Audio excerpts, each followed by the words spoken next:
Hello friends, welcome to Nisha cooking channel. ಇವತ್ತು ಮಾಡ್ತಾ ಇರೋ ರೆಸಿಪಿ ಹೋಟೆಲ್ನಲ್ಲಿ ರುಚಿಯಾಗಿ ಸಿಗುವಂತಹ ಒಂದು ಕಡಲೆ ಚಟ್ನಿ ರೆಸಿಪಿನ ಹೇಗೆ ಮಾಡೋದು ಅಂತ ತೋರಿಸ್ತಾ ಇದ್ದೀನಿ.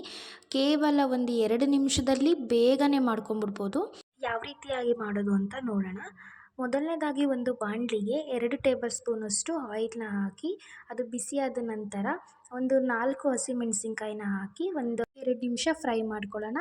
ನೆಕ್ಸ್ಟ್ ಇದನ್ನು ಈ ರೀತಿಯಾಗಿ ಫ್ರೈ ಆಗಿದೆ. ಇವಾಗ ಇದನ್ನು ತಣ್ಣಗಾಗೋದಕ್ಕೆ ಬಿಡೋಣ. ನೆಕ್ಸ್ಟ್ ಒಂದು ಮಿಕ್ಸರ್ ಜಾರ್ಗೆ 1 ಕಪ್ನಷ್ಟು ಕಡಲೆ, ಹಾಗೆ 1 ಕಪ್ನಷ್ಟು ಕಾಯಿ ಪೀಸಸ್, ಹಾಗೆ 3 ಎಸಳು ಬೆಳ್ಳುಳ್ಳಿ, 1/4 ಟೀ ಸ್ಪೂನಷ್ಟು ಜೀರಿಗೆ ಮತ್ತು ಒಂದು ಸ್ವಲ್ಪ ಹುಣಸೆ ಹಣ್ಣನ್ನು ಸೇರಿಸ್ತಾ ಇದ್ದೀನಿ.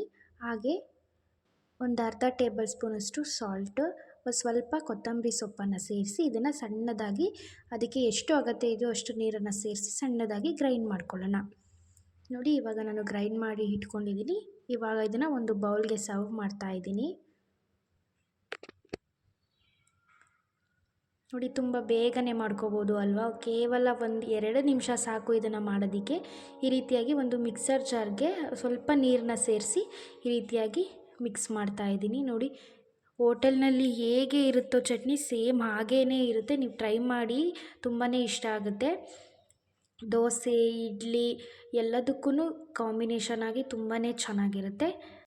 ಈ ರೆಸಿಪಿ ನಿಮಗೆ ಇಷ್ಟ ಆಗಿದ್ದರೆ ನಮ್ಮ ಚಾನಲ್ನ ಸಬ್ಸ್ಕ್ರೈಬ್ ಮಾಡ್ಕೊಳ್ಳಿ, ಪಕ್ಕದಲ್ಲಿರೋ ಬೆಲ್ ಐಕಾನ್ನ ಕ್ಲಿಕ್ ಮಾಡಿ.